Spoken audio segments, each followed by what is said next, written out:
Hello friend, আপনি কি জানেন অলসো আর ইদারের ব্যবহার? তাহলে এই ভিডিওটা আপনার জন্য।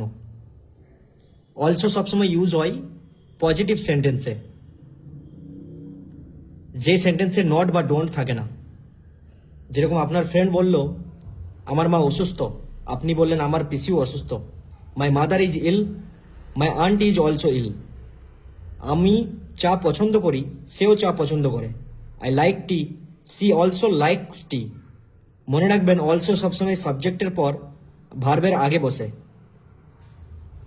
এবং যে সেন্টেন্সে ভার্ব থাকে না সেই সেন্টেন্সে অলসো সবসময় হেল্পিং ভার্বের পরেই বসে।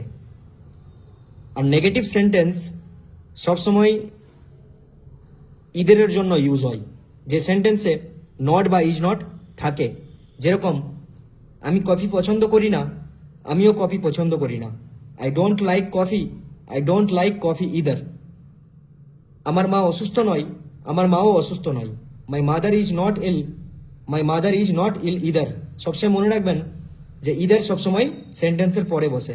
Thank you.